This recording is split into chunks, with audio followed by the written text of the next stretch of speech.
Hello and welcome to this week's News Desk with me, Chris Stafford, alongside Nancy Gillen, as always.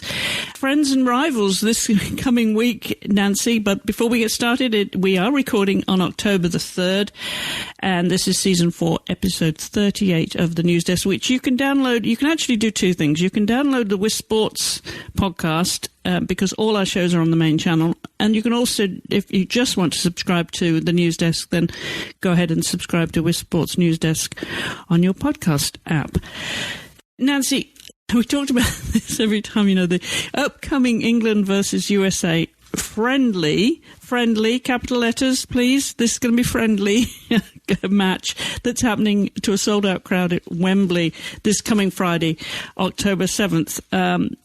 Now, we're going to preview this shortly, but we just said before we started recording how you can't get sick. You've got tickets to this, so don't catch a cold or anything, Nancy, and not be there. Yeah, no, I'll definitely, even if I did catch a cold, I think I'd still go. It's such a big occasion. I'm really looking forward to it. So, yeah, I'll be there no matter what. All right, well, we've got a lot of football, which actually we're going to start off with a roundup of the football news for this week before we get on to the rest of the women's sports news from around the world. Don't forget you can find the show notes, as always, at wizsports.com, and you can follow us on social media at wizsports, and Nancy will give you all her social media handles and where you can find her at the end of the show. So football is where I know you always like to start. A brief mention of the Continental Cup then, because we're going to talk about the Champions League, we're going to talk about the NWSL Playoffs, and that upcoming friendly of the England playing the USA on Friday. So let's begin there with the Continental Cup, which is something that you guys play, but we don't play over here. Yeah, so it's essentially a league cup. So it features the top two tiers of women's football here, so the Championship and the Women's Super League. It's a bit of a weirdly formatted competition. So there's like a group stage, and then it goes into knockouts.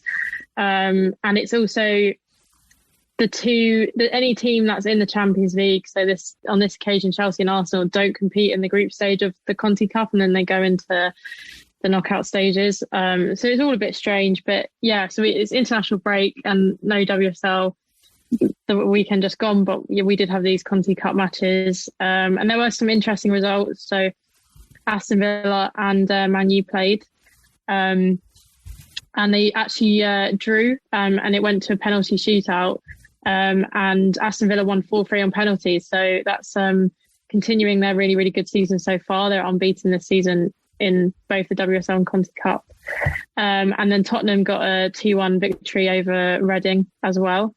So yeah, some interesting results there. Another really interesting one was Birmingham City beating Brighton 3-2. Birmingham being a Championship team and Brighton being a WSL team. But like I said, with the Champions League teams not being included in that, the kind of your Arsenal and Chelsea's were both missing from that competition and weren't playing this weekend. But they did today have the Champions League draw to look forward to, where they were put into the groups for the group stages of the tournament.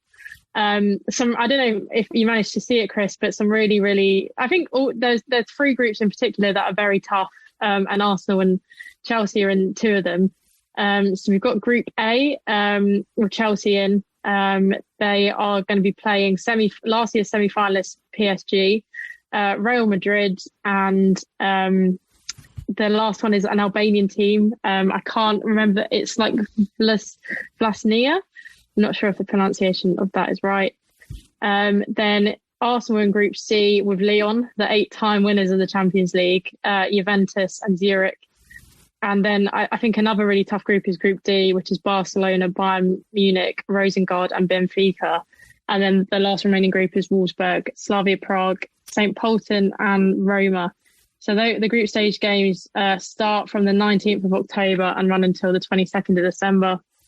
The exact fixture dates for that hasn't been released yet. But yeah, I think from the perspective of Chelsea and Arsenal, that's, you're always going to be playing really big teams in the Champions League, particularly the likes of Barcelona, Lyon, PSG. But I think both clubs there were quite unlucky with the teams they got in, the lower down ones, the ones that were kind of the third seeds in the pot. So teams such as Juventus and Real Madrid, I think, are the stronger of the weaker teams, and Chelsea and Arsenal drew them. So I think there's some really, really interesting fixtures that are going to be coming up in the next few months. But for both sides, that's looking to be a really tricky group stage.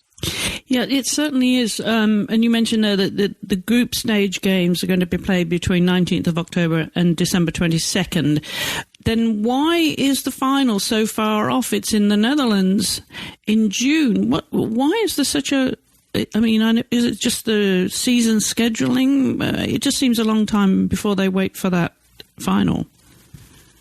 Yeah, well, because there's also other knockout stages as well. So there'd be the quarterfinals and semi-finals. So that will be, I think, probably quarterfinals will be like February time, and then the semi-finals in April, and then the final in later in the season. It does seem to be quite far out, but it's because as well the knockouts are 2 legs each.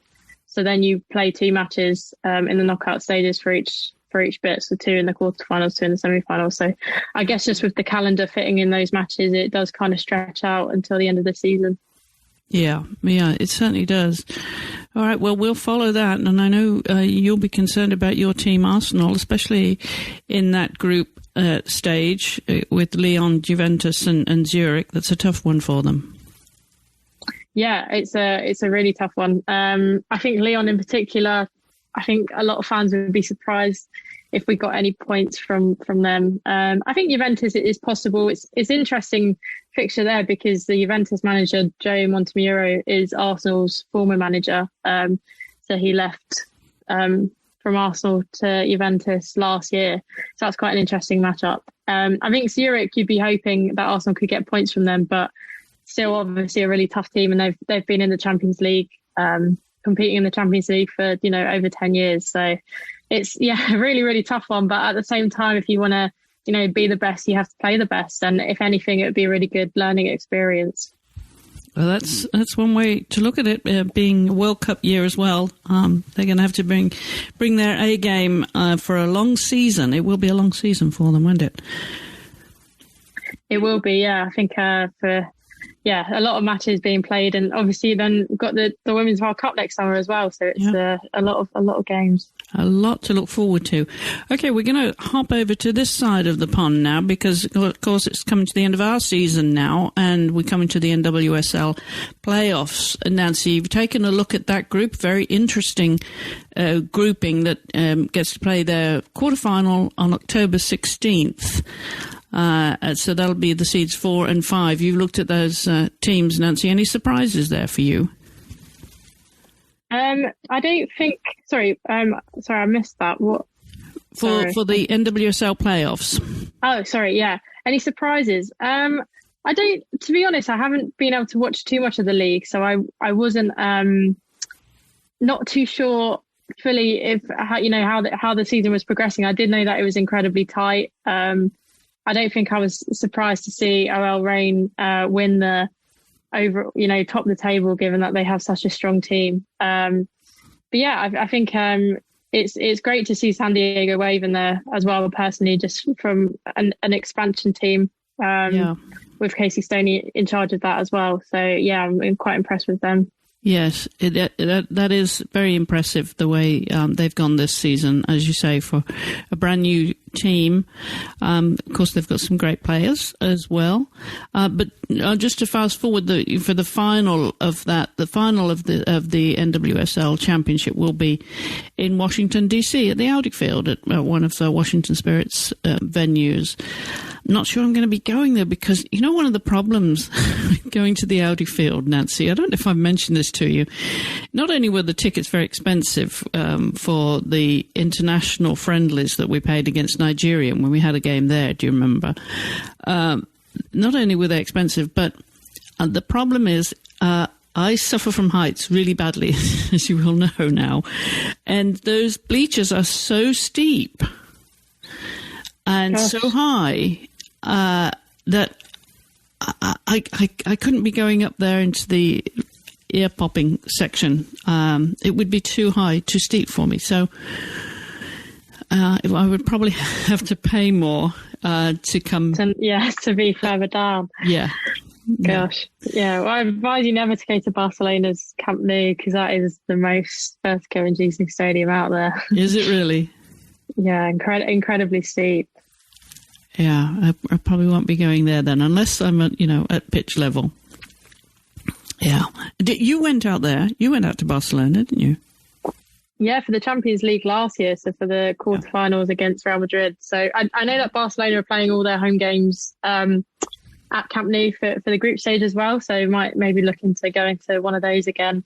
I'm sure they have a really good crowd come out for that as well. So that should be great. Yeah. Well, just again, there's quarterfinals for the playoffs over here, the NWSL, October 16th, and they're going to be on Paramount Plus and also on the CBS Sports Network. And so will the semi-finals. They'll be on the CBS Sports Network, and then the final two will be on CBS Sports Network. But all those games will be on Twitch for international viewers. So Twitch NWSL Official 2 would be the channel. Do you watch football on Twitch, Nancy? I don't know. I think it's mainly the NWSL that is shown on it, and the time difference has always made that a bit tricky to watch. But no, I never have. But I know it is a really it's a platform specific, especially for the NWSL. It's really accessible to watch the women's games on there. So if ever I was going to watch it, I would definitely give it a go. But yeah, haven't had a try yet. Yeah, you can subscribe to any of those, and it does make it available internationally. But yeah, I sometimes watch, especially if it's not on a network channel like CBS or Fox or ESPN, then Twitch is the place to go to. All right. Well, we're going to come to that preview that we mentioned about the England-USA friendly that's going to take place at Wembley Stadium this Friday afternoon Eastern time, and sold out crowd, sold out within 24 hours, wasn't it, Nancy? I mean, after the Lionesses won the Euros, that was very smart marketing from the Lionesses to go and promote that right away, put those tickets on sale right away. It just shows they caught the wave, and that's going to be a game to look forward to. Although we have to remember it's a friendly. Because we, and I'm sure England too, thinking ahead to the World Cup next year. So this is the team that the coaches are working to gel to prepare for what is going to be a big season next year, Nancy. So that's really what it's all about. So we need to play the best teams in the world. Yeah, I mean, it's so exciting. I think I think friendly won't describe it. I just think, like you said, it's two of the best teams in the world at the moment, the current world champions and the current European champions. But also beyond that, I do think there is that extended rivalry. There's been a lot of interesting fixtures between these two countries in the past. I think obviously women's football is massive in the US, and I think the US has done a lot to progress the women's game. And I think England have kind of, despite the fact that it's, England has such a love for football and it's such a tradition here, England has always been playing catch up in terms of women's football. So I think that rivalry has kind of grown from that. And I think I don't think friendly is going to describe it. I think the probably majority England fans in that sold out Wembley are going to be, absolutely probably not hysterical. That's the wrong word, but so excited, making so much noise. I think because it's a lot of excitement to watch that match and then see how it turns out. Yeah, I think hysteria probably would be a way to... I'm probably going to be slightly hysterical, yeah. Well, we should mention that there are two players that are going to be missing from both teams, one player from each team that are going to be missed for different reasons, because they're both very, very exciting players to watch. And that's Alex Morgan, the US player, and the Lionesses Alessia Russo. Both got small injuries that they don't want to risk, Nancy. But I want to give a shout out to Alex too, because she's just been named for the NWSL's winning the Golden Boot with 15 goals this season, and Sophia Smith very closely behind her on 14. But Alex has had a wonderful season, so I did notice that Vlatko Antonovsky, the US coach, said that if this had been a World Cup trip, Alex would have been on it. So the injury is not too severe. And I understand Alessia's is not too serious either. Yeah, I think it's been called a small injury. It did cause her to miss Man United's Conti Cup game. But I think the timing of the announcement suggests that maybe they were waiting to see whether she could be fit in time for Friday. And that kind of proximity to Friday suggests that, it's an injury that she can recover from in days and, maybe a couple of weeks as opposed to being out for a long time. I think Russo definitely is a big loss for England, especially because of Ellen White retiring. I don't think, that starting striker spot is now kind of wide open. But there's a few people that could fit in there. I'd be personally really interested to see Rachel Daly, who traditionally for England has played as a defender, but over in the NWSL played as a striker, and she has actually scored 3 goals so far in the WSL playing as a striker for Aston Villa. I'd be really interested to see her go up front for England in that match against the US. Not sure if Serena will go with that, but she has mentioned she wants her to, though, hasn't she, Serena? I think she suggested it could be a possibility. Yeah, so I think that would be really interesting. Ebony Salmon as well, who is scoring for fun for Houston Dash. Lauren James is playing for Chelsea.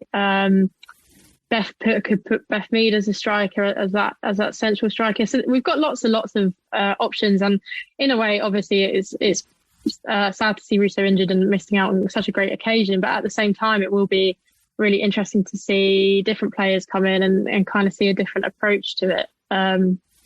Hopefully we'll see Russo back soon because she's a great player. But I'm confident that we have a strong enough squad to that her absence won't be missed too much.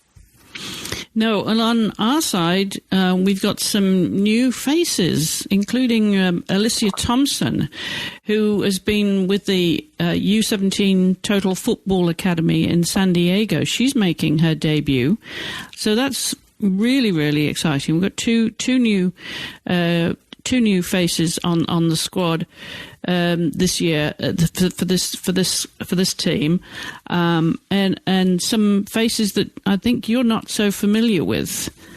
Sam Coffey might be one of those, the midfielders. Savannah DeMilieu from Racing Louisville, she's making her debut.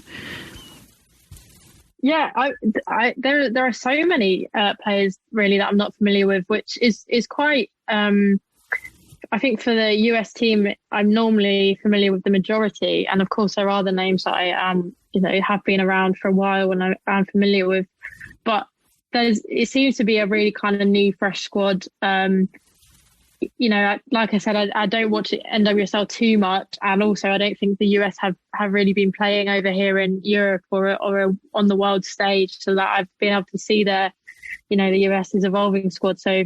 Mm-hmm. I think particularly in defence, I think Emily Fox, Naomi Girma, Hayley Mace.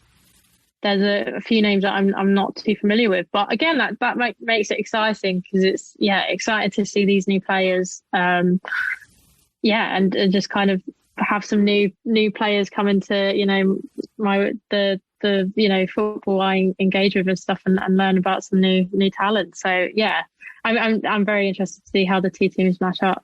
Yeah, and you mentioned that Emily Fox, who's now with Racing Louisville, she's been on the squad for a few times now, but she's kind of, I think, sort of taken over from Tiana Davidson, who plays for Chicago Red Stars. She's been out with injury. I think it was her ACL. And it looks like, a season-ending injury now. I haven't seen anything more of her. I really miss her. I really like her on the pitch. But I think Emily she also does a great job. I really like Emily. And so, I think a mixture of this young blood and some of the some of the veterans, dare I say. I mean, if you look at our forward lineup, we've got two Washington Spirit players there, Ashley Hatch and Trinity Rodman. Both very, very exciting to watch. And Mal Pugh, of course, Megan Rapinoe's still in there because she's had a great season. And then Sophia Smith, watch out for Sophia Smith. Any one of those, but Sophia and Trinity are really dangerous, and Ashley Hatch too.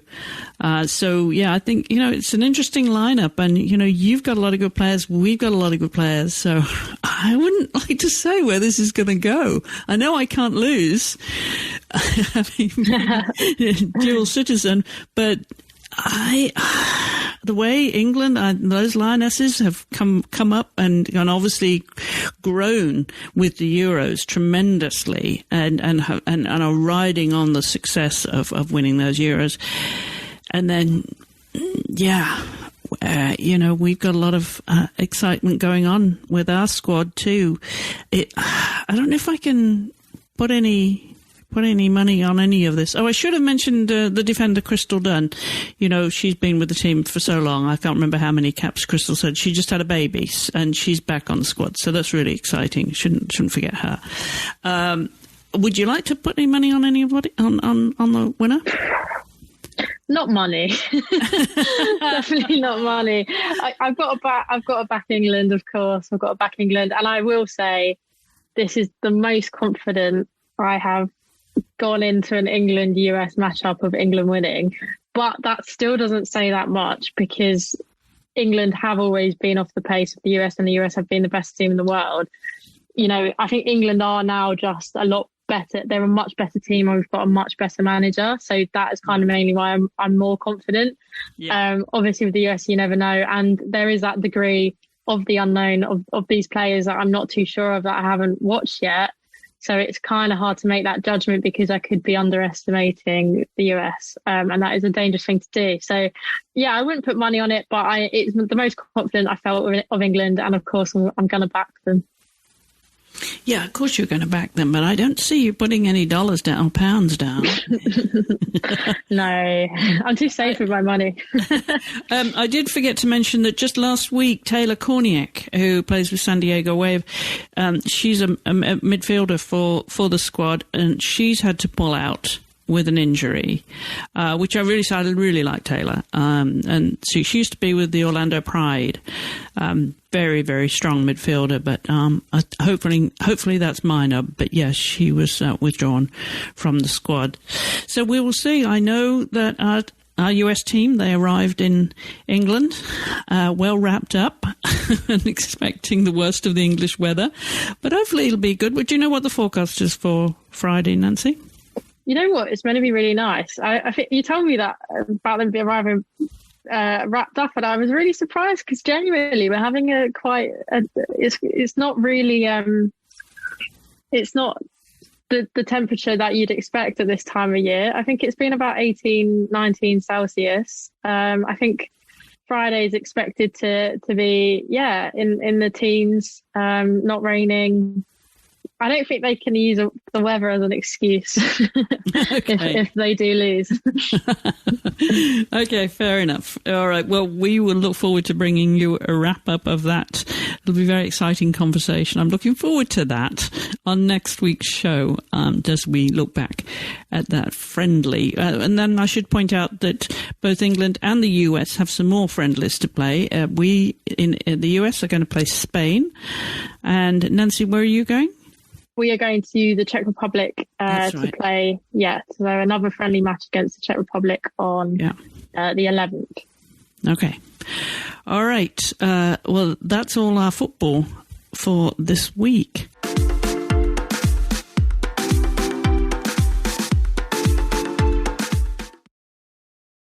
Let's move on then, Nancy, to some motor racing, and a face and a familiar name on the show here, of course, is Jamie Chadwick, the British driver in that W Series, making news and making headlines for all the wrong reasons this week.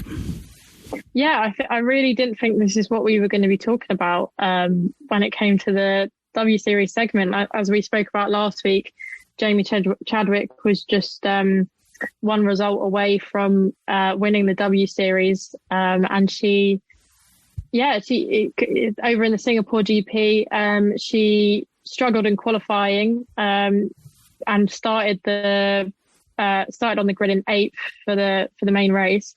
So she needed to finish ahead of Beitske Visser, Alice Powell, and Abby Pulling. So essentially needed to overtake them all in this race. Jumped 2 places on the opening lap, but then was kind of held back. And then lost patience in the closing stages in the race, attempted to overtake Jessica Hawkins at turn 7 and crashed. So she essentially had to withdraw from the race with Beitske Visser winning instead. So, yeah, for now, Chadwick's title party is on hold, I think, until the next race. I think she still is quite certain to win. She's just got to win one of the next 2 races. And so later this month in Austin is the next event. So if she gets a win there, the title is back in her hands. But yeah, I think it was a bit more dramatic than people expected. I think people thought that Chadwick would win and she'd win the title, but instead there was quite a lot of drama. Yeah, I mean, really, really surprising. That's a Dutch driver, isn't it? Beitske Visser. She's Dutch. She is, yeah. So I think a lot of the top W Series drivers are actually British. It seems to be quite dominated by British drivers. So it's nice to have a bit of someone different countries fighting it out. She's breaking them up a little bit here, but yeah, very surprising. So where do they go next then, Nancy? What's the next race? So they're off to Austin in the US. There is a bit of kind of uncertainty about just the rest of the W Series season, which I know sounds a bit crazy, but I think the Telegraph wrote a story last week about the financial difficulties that the W Series are facing. So a contract with an investor recently fell through, leaving the series with a cash shortfall. And apparently they owe a few kind of creditors and stuff and people that have worked on the competition money. And then as well, for those who also know about, have been following the wider news outside of sport, the pound has weakened massively against the dollar. So because the next event is in the US, they budgeted for, a certain amount against the US dollar last year, and the pound has absolutely crashed since then, which means everything is more they didn't pay enough basically for what they're getting now. But yeah, the W Series chief executive officer, Catherine Bon-Muir, has said she's still confident that the W Series can overcome its financial difficulties and hold the final 2 events. So that's the one in Austin on October 21st and 22nd, and then the concluding event in Mexico City on the 28th and 30th of October. But yeah, there's still question marks hanging over that, and it is a shame. I think Bon-Muir does make the point that it is kind of what happens in women's sport. There are those financial barriers, especially with an expensive sport such as motorsport. And yeah, she's confident that as the audience for W Series grows, the sponsorship money will increase too. But yeah, kind of a bit concerning there, and question marks being raised over, the conclusion of the season. And I think a lot of people thought Chadwick would win, and that maybe if they did have to pull the season because of finances, it would be okay because the winner would have been crowned. But maybe now with Chadwick not winning, that's made things even more difficult. Yes. Yeah, that'll be interesting to see how that unfolds. You mentioned the weakening of the pound there against the dollar. I think it's like 1-to-1 now with change. I mean, it's really, really, really plummeted. But I do see that your new Prime Minister has backtracked on the tax cuts policy that proved so unpopular last week, caused her quite a bit of bad press, shall we say. So hopefully there might be a little bit of change and turn that around to strengthen the pound again with that news. So we'll see. But it doesn't look very good. Hopefully, we can hang on to that series, because it did get quite a lot of publicity, Nancy, didn't it? I mean, it certainly came to our attention. We were following it throughout the seasons. Like we're on the 3rd season now. Yeah, and it has, it does genuinely have, the elite of female motorsport. It is the best in women's motorsport racing, which is in this event. So yeah, it would be a real shame if it crashed. And like you said, it has attracted, it's on Sky Sports. It has got good sponsorship. There's big people getting involved in it. So it would be a real shame if it all crashed. And hopefully she's right in that as the audience grows, so does the investment into it. Yeah. All right, well, we're going to move on to tennis now. Some tennis news about Iga Swiatek, a world number one, of course. She's now criticising the schedule of the Billie Jean King Cup Finals and will not be playing those. They're taking place in Glasgow. Nancy, so she was going to play and then she changed her mind because of the scheduling? I think she definitely wanted to compete in the Billie Jean King Cup final. I think especially because that's the national competition, so she'd be representing Poland there. So I imagine she would have really wanted to have done that. But the WTA Finals, which of course she would be competing in as the world number one, they run from 31st of October to the 7th of November. And the Billie Jean King Cup Finals start on the 8th of November. So with if Swiatek to go far at the WTA Finals, which are in Texas, she would literally have a 15-hour journey in one day and then start playing at the Billie Jean King Cup Finals. So it does seem it's a very, very hard schedule. That's really, quite difficult to fit in. Swiatek has kind of been quite critical at the scheduling. She said she's sad that she won't be able to play for Poland at the Billie Jean King Cup Finals. And she said that she's disappointed that tennis governing bodies don't come to an agreement on something as basic as the calendar of tournaments, giving us only one day to travel through the globe and changing time zone. The situation is not safe for our health and could cause injury. And then she promised to talk to the WTA and ITF in order to change something. So yeah, I think it is a kind of quite a good point. I think particularly because, especially in that period of time, it's the end of the season, there isn't too much happening. And potentially, the Billie Jean King Cup could have been a little further back in November to give, I imagine there's maybe a few players that are competing at the WTA Finals that want to compete at the Billie Jean King Cup. So yeah, you would have thought that maybe the WTA and ITF would have worked a bit closer together with that. But I guess it's good that Swiatek is speaking out about it, and hopefully such close, tight scheduling won't happen again. No, and now she will play in the WTA Finals, which, as you said, take place in Fort Worth, Texas, at the end of October. And that's where the top 8 players we compete in a round-robin format. And that's quite significant, too. I mean, they do like to go to that WTA. It's kind of, the season roundup tournament for them. So, yeah, we'll see what happens there in Fort Worth, Texas.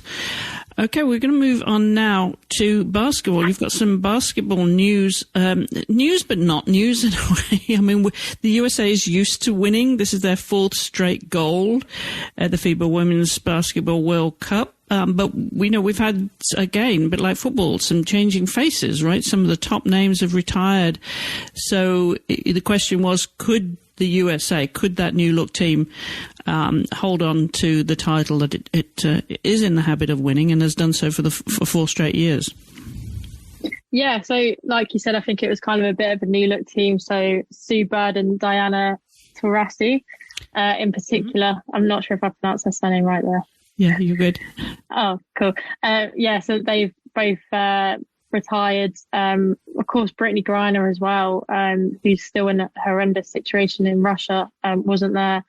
And we haven't heard, we should mention Nancy, mention her name. We haven't heard any news of her, so I don't know if there's some, background negotiations going on here, because things have gone very quiet with regards to Brittany Griner's detention in Russia. Yeah, and I don't know, in this situation at the moment, maybe no news is good news, just because, like you said, if there are kind of any negotiations or manoeuvres going on, the kind of silence in the media and stuff might be, on purpose, or the lack of politicians and stuff talking about it, there might be a reason for it. So, where we were before when they were trying to arrange like a prisoner swap, maybe they're making headway with that. I think you have to hope for the best, because it is really, when you have competitions like the Basketball World Cup and the player is missing, and it's kind of like, oh, why are they missing? And you remember the horrible situation that they're in. It really does kind of make it, give that reality to it. So yeah, hopefully we will have a very positive update about Griner soon. Yeah, but meanwhile, in Sydney, in front of that crowd, where the crowd were mainly behind Team China, who the US eventually beat. Yeah, I think they maybe were going for the underdog there because, it was the Team USA's fourth consecutive World Cup title and 11th overall. So I think it would be fair to say that China were the underdogs there. But they, beat China 83-61. So in the end, a pretty comprehensive victory, really. And through winning the World Cup, they've also qualified for the 2024 Olympics in Paris. So, I think, they showed that without all these, some of their kind of veteran players, that they were still absolutely fine. And they've still got such big names, people like Brianna Stewart and Kelsey Plum and so on. So, I guess congrats to the US for winning yet another gold medal. Yet another. And let's not forget to mention that there were almost 16,000 fans there at the Sydney Superdome. So that was a nice crowd too. And basketball, of course, is very popular in Australia too. But they didn't, considering they didn't have their home team, that was still a good crowd for them. There's nothing wrong with the US basketball right now. I think they're in a healthy position as they start to prepare for Paris in 2 years. I mean, it's just coming around. Paris and the Olympics, it's going to be on the tip of our tongue, I think, come the new year, Nancy, because then we really start to count down with all these different sports qualifying now for Paris. Yeah, I mean, it really is crazy that how it's kind of less than 2 years, really. So it's exciting times to see teams qualifying for the games, and the countdown is really on. It certainly is. All right, well, I think that just about wraps it up for this week. Remind everybody how they can find you on social media, Nancy. Yeah, so I'm on Twitter at Nancy_Gillen, and on Instagram at NancyGillen_sport. And then, everything I write is on Give Me Sport Women, and our Twitter handle is at GiveMeSportW. All right. And of course, we are at wissports.com and at wissports on social media. So now, Nancy, you're running again. You're preparing for your half marathon in January, right? That's the plan? That is correct, yeah. So potentially Seville half marathon in January. I think that's what I'm aiming for. Hopefully get it confirmed soon.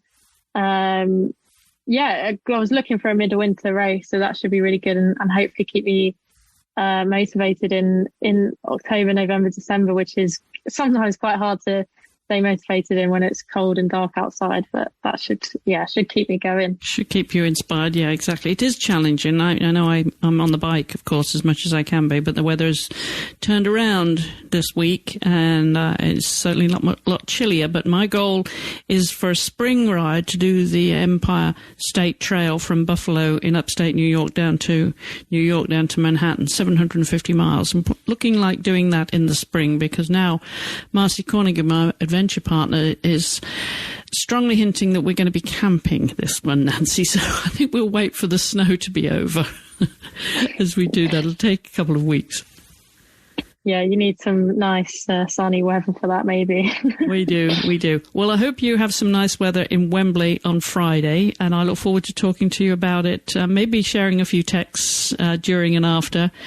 But watch out for my two forward favourites, Trinity Rodman and Sophia Smith, and Ashley Hatch. But Trinity and Sophia, just watch out. Just, I will. Don't get too cocky. Just watch out.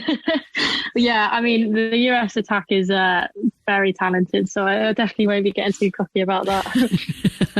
All right, but enjoy. I know you will. I envy you, but I will be there in spirit, and I'll be watching on TV. I think it's on Fox Sport 1 at that game this Friday. So until next week, thanks, Nancy. Always good to catch up and share the news with you. Yeah, thank you for having me. Hopefully this time next week we'll be talking about an England win. against the US. Yeah, or USA win. All right. Whatever your sport is, I hope you're enjoying it. We'll talk to you next week. Thanks for listening.